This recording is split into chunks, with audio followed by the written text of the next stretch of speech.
Hi friends!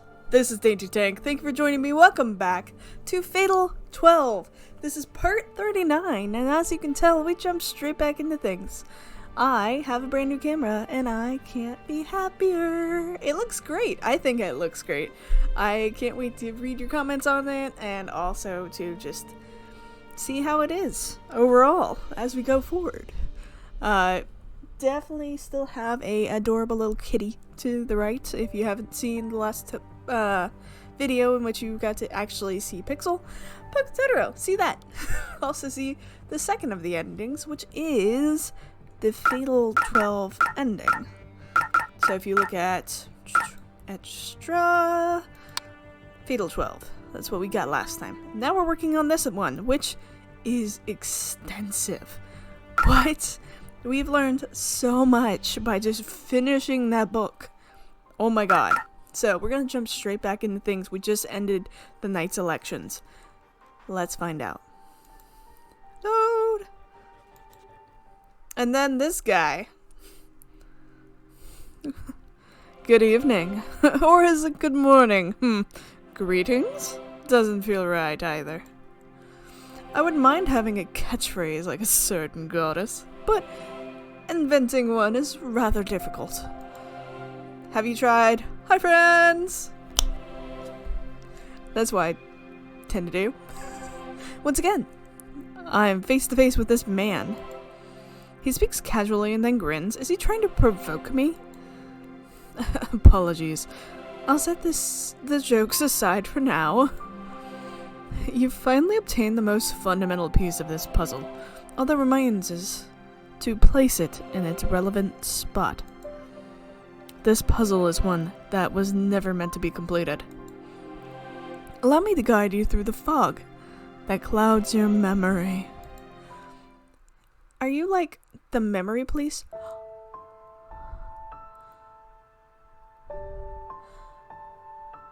That guides your memory. Oh my. Flames envelop me. Flames powerful enough to flake the skin from my bones. We've read this before. We thought it was meant for Rinka's somehow survival from the house fire, but it might be just a past experience from Parsa. Flames that produce enough smoke to smolder my lungs. My life turns to ash. My inability to move, even my fingers, tells me as much. We have read this before. Dianna! Dianna! Don't leave her behind, please, Dianna! I hear someone shouting. I finally know to whom those cries of anguish belong. Fate truly works in strange ways. I thought these were memories shared only by myself and Naomi, but I learned that I share them with my parents. And now it turns out even Linda and Dianna went through the same thing. Yourself. Linda, save yourself. The flames spread further, drowning out the cries. My consciousness vanishes by the time they become inaudible.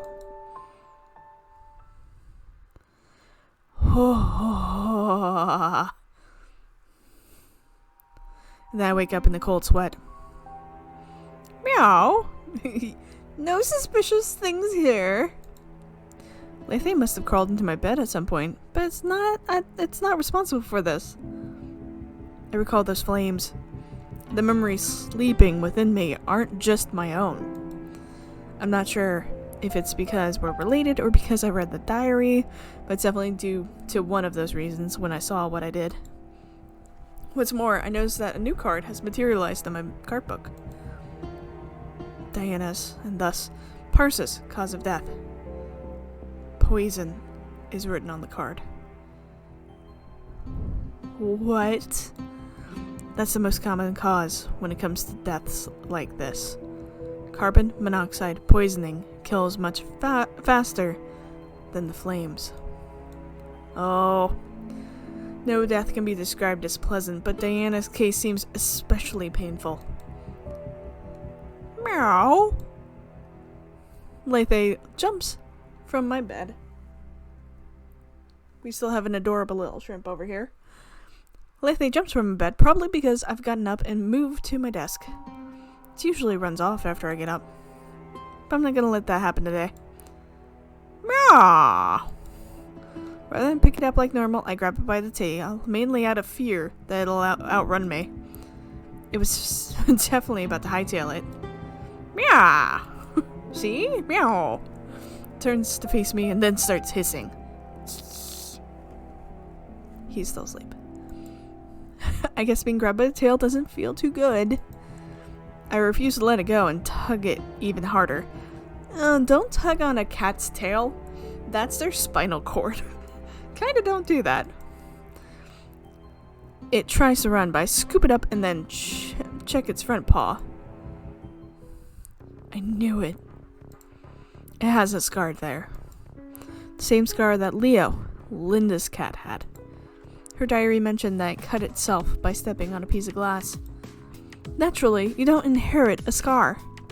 The possibility of Lethe somehow injuring itself in the same spot exists. But I'm willing to bet that isn't the case. You're the guy that keeps appearing in my dreams, aren't you? Can't say I understand how that works, but after everything else I've seen, it's hardly surprising. Meow? My question may make it sound crazy, but I pose it nonetheless. Lethe is always nearby whenever the guy appears. First noticed it after seeing the photo with Dianna and Leo. I can't just chalk it up to them looking alike now, even if the idea of it living for so long seems impossible. Throwing away logic is a must if I want to find the truth behind divine selection. Its paw serves as my definitive piece of evidence. It only makes sense that even a cat can become a vessel for something if humans can. Maybe you can only speak in the dream world or something. Sudden realization causes me to plop Lethe on my seat. If it really is that guy from my dreams, then it means I've been sharing my bed with him. Anyway, if you can understand me, you better show yourself tonight. We can talk more then. Meow. It's a simple meow, but it sounds like a proper response to my ears.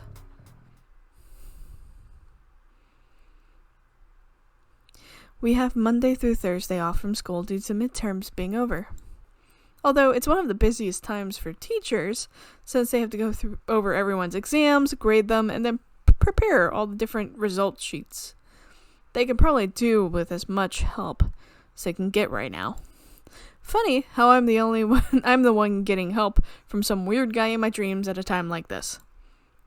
That being said, plan on keeping the store open all day during our time off. Might seem weird to prioritize weekdays over weekend, but I'm sure the regulars will appreciate it. Woohoo! The day flies by faster than anticipated, thus I return to my room. Lethe's already curled up and ready to sleep, so I grab a blanket and wrap it up. It really does understand what I'm saying, huh? Good night. I've got an early start tomorrow, so I dive right into bed once I'm ready. Well, mostly because something tells me I'm not gonna feel rested at all when I wake up. Probably not. Huh. Confirmed. Yep, looks like I was right. The fact that I find myself in the dream world, albeit one different from the Court of Fate, proves it. Good evening. I guess there's no need for secrets now that you've discovered my cat identity. You're so proud of that? Perhaps you might be wondering why you can't speak here, but it's rather simple. Unlike Parsa, my previous owner, I lack the ability to manifest the Court of Fate. I love him so much. I hate him and I love him. Maintaining your existence on a conceptual level is simply impossible for me. I don't have to hold back those puns. Unfortunately, I can intervene in your own dream world. I get that he's trying to say something important, but all these cringy cat puns make it hard to care. I'll probably force myself to wake up if he doesn't stop soon. Oh, how harsh of you. This helps prove the point that I want to make, although. You may not be able to speak here, but your thoughts still make it to me. So what are you exactly?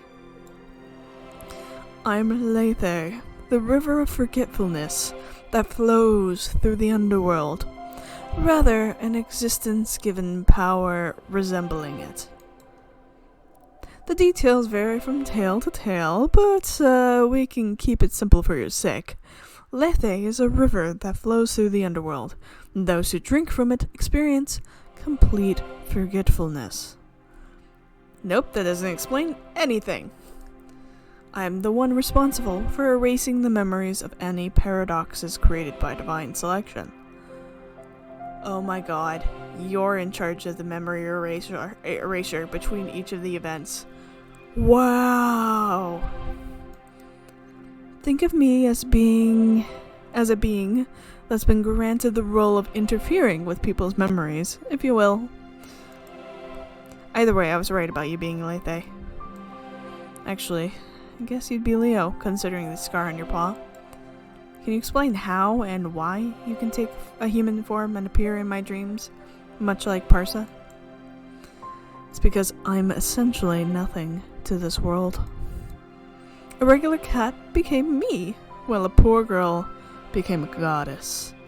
That's how the story begins. I knew it. Parsa really was Dianna all along. There's no denying it now that he said as much. Indeed, I knew there was every possibility you would discover this through reading Linda's diary. Of course, I would have been a tad upset if you never caught on to my own identity after all the hints I dropped. Hints? Our position in the real world has no relation to our ability to appear within dreams. Yeah, I made sure to always be near you when I did. No. Regardless, our power being transient means time is of the essence. Allow me to give you a quick explanation as to how I came to be. This is all the information we needed. Time seems to be a concern for him too, just like Parsa.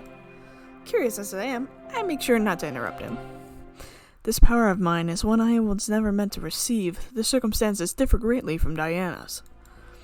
She lost her life soon after 11 other people. This served as the most suitable manner in which to become Parsa. Whether that was by coincidence or not, I cannot say for sure. Either way, her desire to live was powerful. So much so that it reached something that may or may not exist in this world. He adds that that thing could be what we humans refer to as gods or spirits, along with the fact that it's something we can't perceive. Nothing would come from that desire under normal circumstances. However, 11 lives were lost prior to this. The prospects surrounding the lives and deaths of those 11 people formed a spiral around Dianna at its center, becoming a force capable of distorting fate itself. Their feelings and what they had experienced became fragments, which accumulated within the distortion. On a conceptual level, those fragments serve as a form of energy.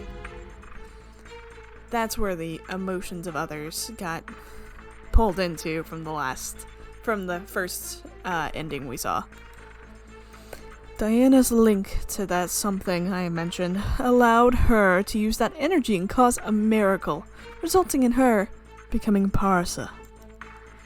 The 13th person involved, Linda, would become her vessel. What? Of course, her existence wasn't perfect. Unlike that certain something, she required a vessel and a ritual to exist. This is where Leo, our cute and lovable cat, comes in.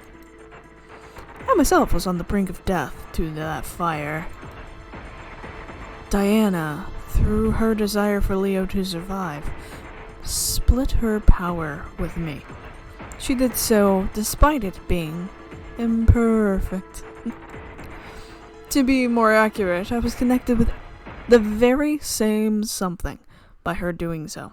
Having been removed from the circle of fate, death became a foreign concept to me. I was given a will and human-like features, yet I cannot be classified as one. I was no longer a mere cat, but also nothing close to a god. That's what stands before you now.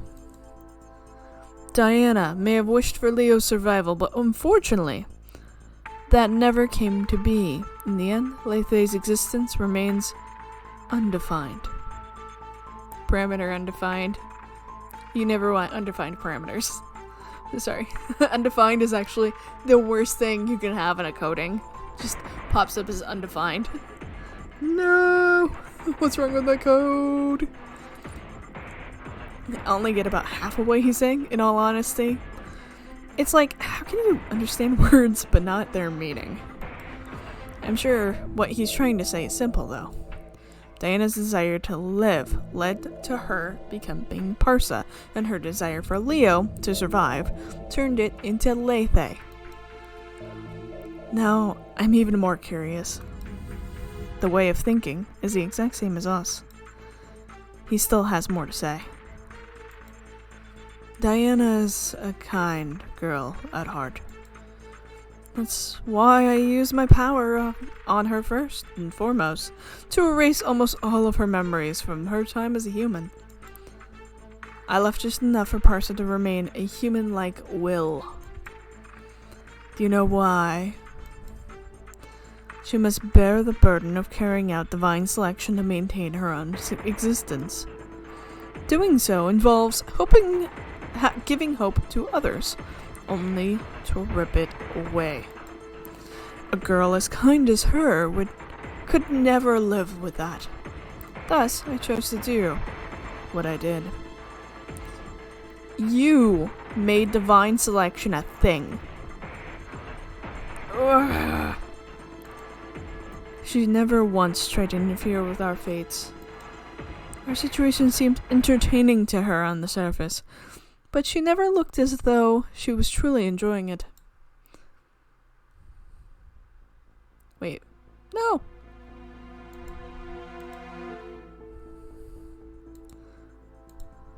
Oh, yeah, that was Rinka thinking that. Indeed, the emotions you all experience are foreign to Parsa. That's why she's been able to proceed with divine selection thus far. So divine selection is the system put in place to ensure Diana's continued existence. It sure seems that way, at least. With that out of the way, I have a request. A request? Indeed, not as Lethe, but as a simple cat that treasured its owner. Please save her. Save her? That's right. She's finally awakened to a certain ambition in her current form. That is to say, she wishes to abandon her conceptual form, not using a simple vessel, but with a full-fledged body of her own. So Diana's trying to revive herself then. Oh, so Diana's trying to revive herself then. Not quite. Dianna doesn't wish for this. Divine selection has allowed her to create the personality known as Parsa. This personality was born based on a few memories she retained as Dianna.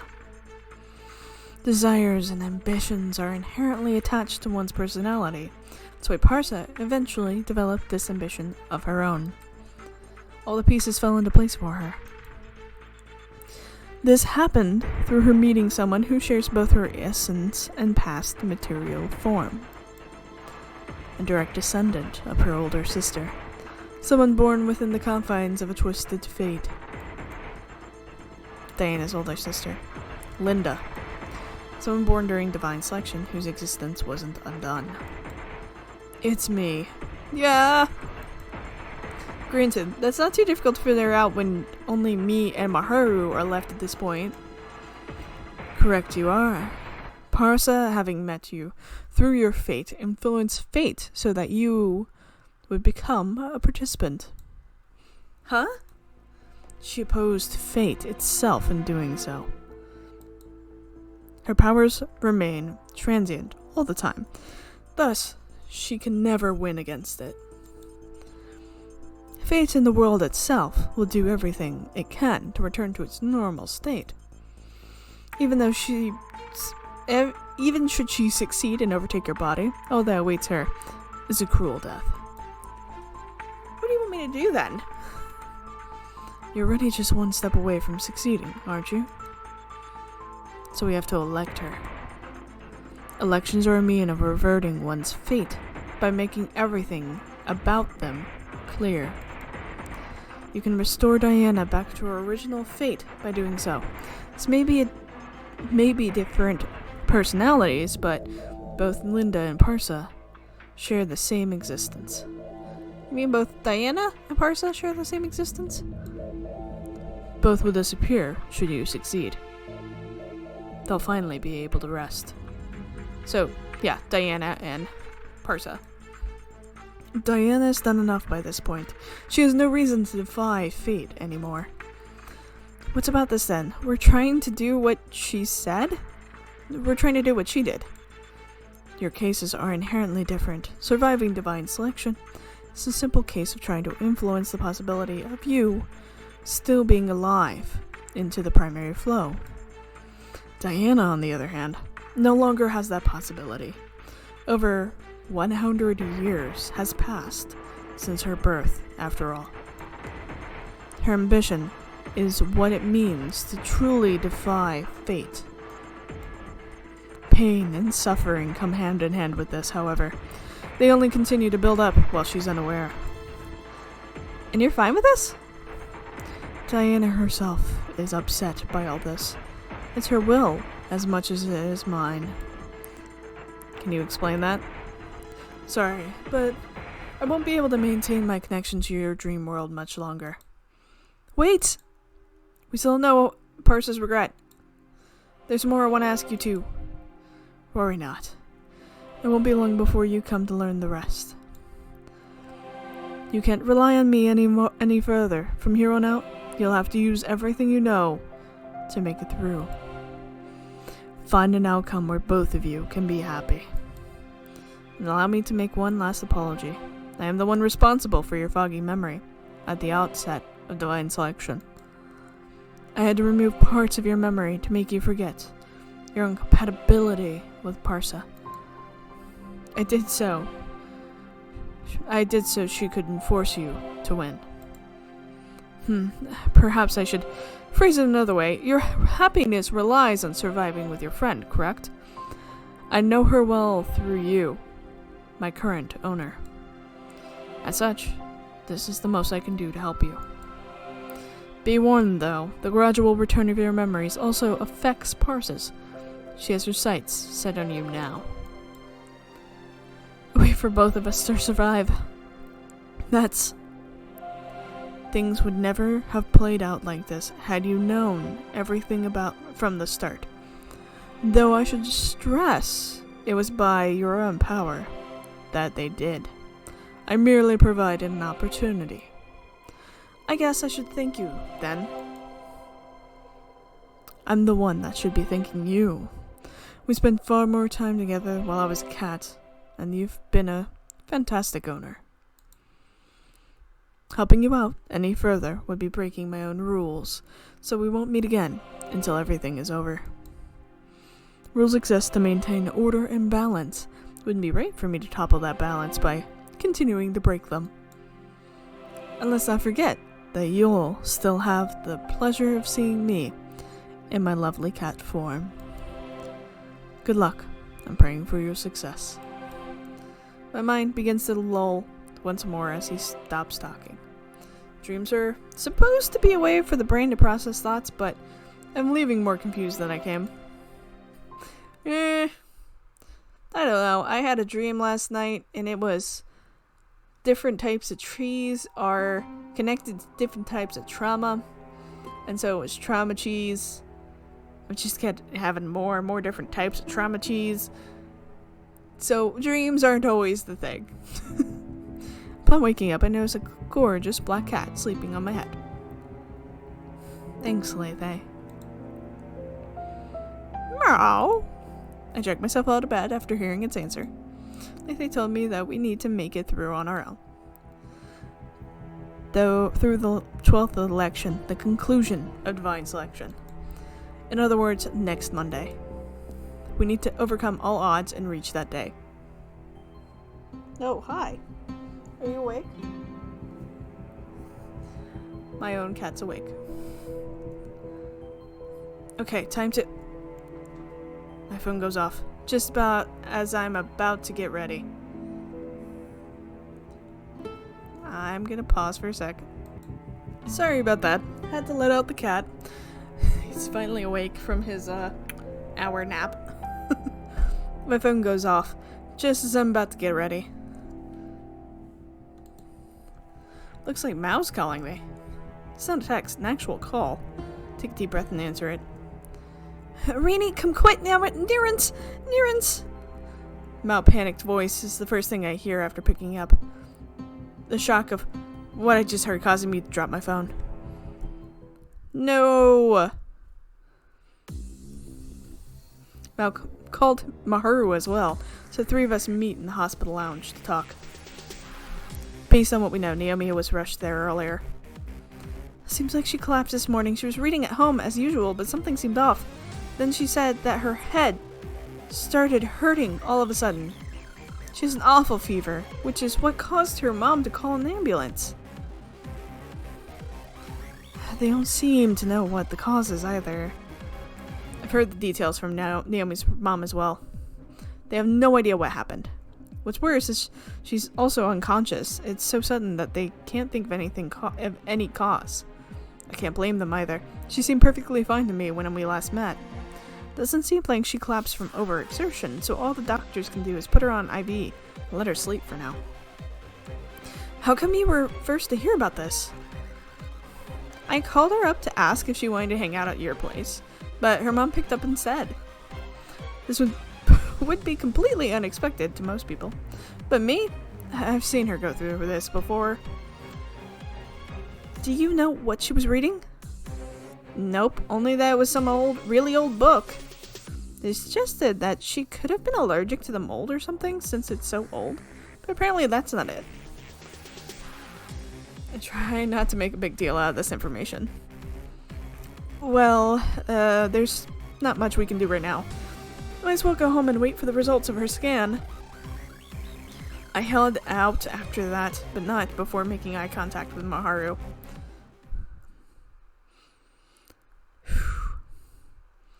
Back to Lighthouse, Maharu turns up before long. Guess she understood what I meant. Mao took this development the worst of us, so I urged her to just go home. That, plus the fact that I can't really discuss what I'm about to when she's around. Do you remember when I told you about Naomi collapsing before the 10th election? I do. That time Ellen helped her, right? I nod. She mentioned having a headache not long before collapsing then too. Her condition's a lot worse now than it was back then, but the symptoms are similar. She even had a fever at the time.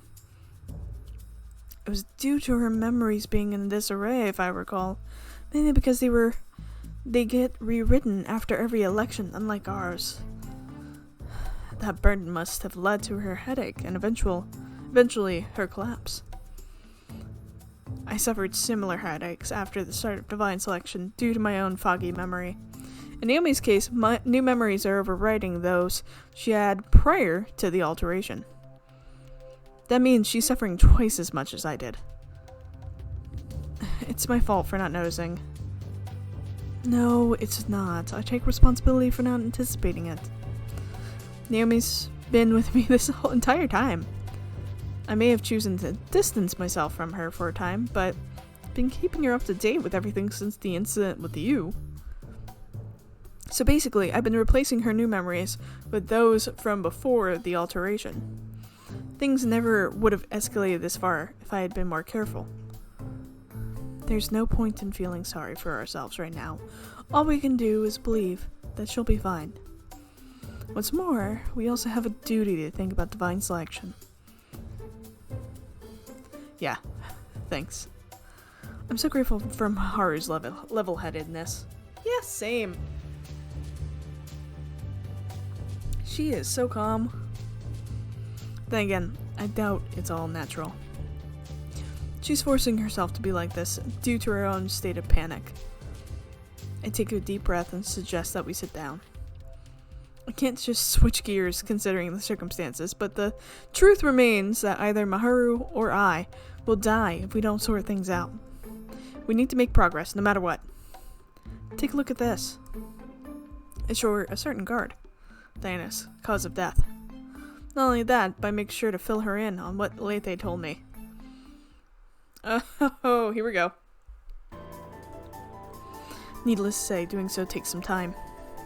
I make some coffee to help calm the both of us down, but we drink it all long before I am done. That answers plenty of questions. Now I guess why you're the only one that can materialize Dianna's cards too. I tilt my head in curiosity, not entirely understanding her. You're clearly special to Parsa, hence her desire for you. On the flip side, that makes her, Dianna, rather, special to you as well. We both share something, which is why only I can materialize her cards, right? Maharu nods and says that's likely the cause. Anyway, trusting not Cat Lethe seems like our best bet, but what he said aligns with what we know too. Yeah, if anything, I trust in the fact that he's fond of both us and Dianna. It might be similar to how a parent feels for their children, considering how long it's been around. Lethe just happens to pass by when we're talking about it. Flinches when I call out to it, but then it turns to face us. Is there anything you could do to help Naomi? She has to be suffering thanks to what's been going on with her memories. They should be able to do something. He might even know the cause. What's more, he could use his powers to make her forget one side and stabilize things. Oh, I forgot you can't speak in that form. Can we talk if I nap? Lethe shakes its head. Not every day you see a cat do that. I realized right away that it isn't doing so just in response to my question, though. The Lethe in my dreams already told me that it wouldn't help us anymore. Considering the request for me as well, you know how to help her, don't you? Even Maharu pleads with it. Lethe doesn't respond this time, instead turning its head and wandering off. Neither of us can do anything to stop it. That reminds me of what I was told before. You can't rely on me any further. From here on out, you'll have to use everything you know to make it through. Did Lethe know this would happen? It's possible, he said, that while taking this situation into consideration. In that case, this is something we need to overcome on our own. Either way, we should visit Naomi tomorrow. Agreed. We split for the day following that. All that's left to do is wait. So I say, but it's pretty frustrating when we don't even have time to discuss Parsa's regret. Yeah.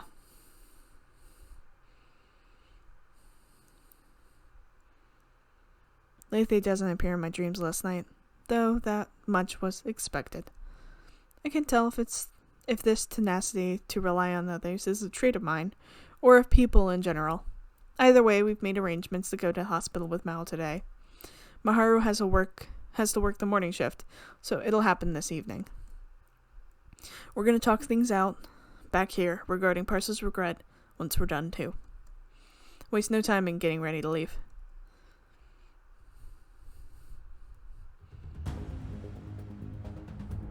They said they don't know when they'll be able to discharge her. Mal makes no effort to conceal her shock over the current situation. Both of us sigh, prompting Mal to relay the rest of what she heard from Naomi's mom. They have no idea what's going on. Even after all the scans, it's all just so sudden. They even said it was possible that she might not wake again. What in the world happened to her? Not knowing what's going on must have her far more distressed than me. That almost makes me want to reveal everything about Divine Selection to her. You put friend number 2 into that state. Maharu pulls on my sleeve, just noticing my expression though. We haven't told her about any of this for a reason. She doesn't deserve to be burdened with knowledge. Plus, we want her to remain as our beacon for regular life. Clutch my fist and do all I can to hold back temptation. Telling her wouldn't help Naomi recover. We just have to believe in her. It hurts, but that's really all we can do for now. Yeah. That's enough for today, I'd say. Maharu and I return to the Lionhouse to talk things out. Not much comes from our meeting, though. Maharu seems particularly disappointed based on her expression when she leaves. Our discussion involves Parsa's regret. We came up with a number of ideas based on what we learned from Lethe, but none of them resulted in a card. It's Wednesday, so I'm starting to panic. And I'm starting to feel like I really am powerless. Was it just a coincidence that everything else went so well prior to this? I'm sure Maharu's going to offer up her own life if things continue like this. Parsa said she had no involvement in the distribution of our numerals, but I can't help but suspect that she set things up for me to be the sole survivor should a situation like this arise. It allows her to carry out her ambition. So unfair. Clutch my fist in anger. It's all I can do.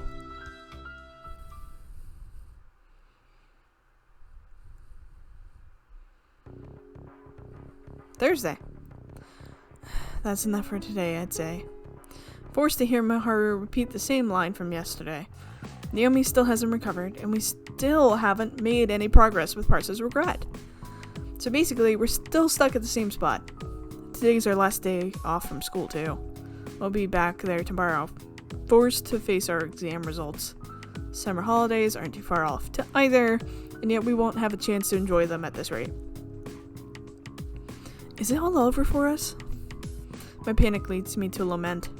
Our lack of progress after feeling such hope for the future has taken a huge toll on me. Oh! I hang my head only to hear a violent sound reverberate through the store. A wave of pain rushes through my cheek, accompanies it. What? I won't apologize for that one. Source is simple. Maharu has just slapped me right across the face. This stinging pain doesn't seem like it'll fade anytime soon. What's left for us if you give up now? Lethe wasn't lying when he said you're standing here by your own power. It's thanks to you that I haven't given up on living. You're the one who convinced me, aren't you? The rest of us are bound to fall apart if you, of all people, give up. Maharu's lips quiver, and she looks down at me. Now I know what she looks ready to cry when she gets angry. This may be the first time she's ever been truly upset with me. So what should I do? You said it yourself. We need to believe in Naomi. You remaining resolute is a requirement for us to do that. I pry my hand off my cheek and stare Maharu down. The pain hasn't faded, but if anything, it's helped calm me down. I'll believe in her. Not just her, but in myself as well. I'll make sure we gather all of Parsa's cards. Good. I've given in to despair once before. Back when you killed Naomi. Naomi's still alive this time around, though. There's no doubt she's fighting against her own conflicting memories. I don't have any right to give up. Maharu comes to her senses upon seeing me stand up and stretch. Leads to her worrying about having hit me.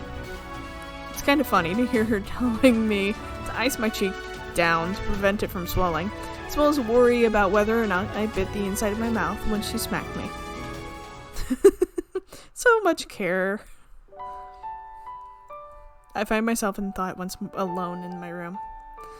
Lethe's claim has to mean that we already have the necessary information available to us. Which means we need to work to find what links it all. Lethe made it a point to liken our memories to a puzzle, too. There has to be a connection. In terms of both Naomi's hospitalization and Parsa's secret that Lethe mentioned, I believe. I mean, it's hard to believe that they're not connected when the concepts of memories plays such a big part in both. There might not even be an answer to find, but right now, all I can do is think. Continue to think until I fall asleep. Oh, I should add that Maharu sent me over 10 texts about how worried she is about me. None of them included an apology, though. She's definitely stubborn.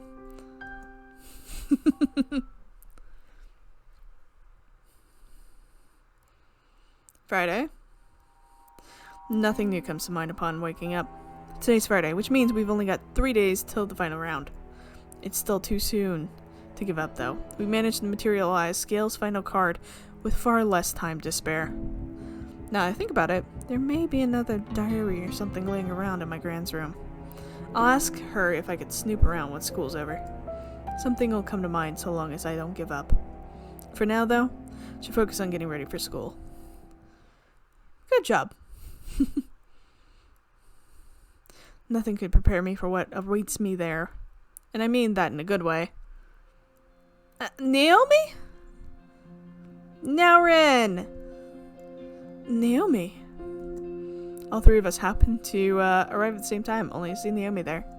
Part of me wonders when she woke up, and if she should be at school so soon, but my relief over her being okay takes precedence. It's only natural, really. Doesn't take long for another shocking revelation to rear its head, though. One that I'm not sure how to react over. Uh-oh. Salutations, one and all. A single line is enough to freeze me in my tracks. Same likely applies to Maharu. Oh, well, salutations to you, Nyarin. Maharu probably is the only one to adapt well to Naomi's sudden change. My sincerest of apologies for concerning you. As you can see, I am now fit as a fill once again. Yep, awesome. Thanks, Mao. We were worried about you for a while there. Naomi places one hand over her mouth and belts out an elegant laugh. Hold on. There we go. It's far too different from how Naomi usually behaves. If anything, it reminds me of a certain someone. Parsa. The realization causes me to stay alert. Wasn't it my body she was aiming for? What's more, we still have 3 more days of divine selection left. Come along, we mustn't tarry here. We make our way into school. Upon her insistence, all manner of questions on my mind. Whew. Once inside, we split up and head to our respective classrooms. Mao doesn't seem too taken aback due to her relief that Naomi's better. But I don't have the same luxury. The same applies to Maharu. What if Mao's memories have been overwritten to make her think that this is how Naomi's always talked? Chill runs down my spine as I consider it. There's nothing I can do if Parsa's taken over Naomi and altered the world to make that normal. Aaron sure is speaking funny after being down for a few days, but hey, it's good to see her doing better. Yeah, she looks good as new. I do feel like she should have taken some time off, though. Mao makes it apparent that she's too preoccupied with being happy over Naomi's recovery to care about her speech. One concern's been eliminated, but possibility of Parsa having taken over Naomi's body remains. We agree to meet after school, so I'll take a chance and see how things play out. Woohoo! We're gonna cut it here. So this second round, this is definitely, the good ending. We are getting down the bigger ending here. So, let me know your thoughts down below. Let me know your thoughts about the camera. let me know just everything about you. Tell me how you were. I love you all. And I'll see you next time. Bye!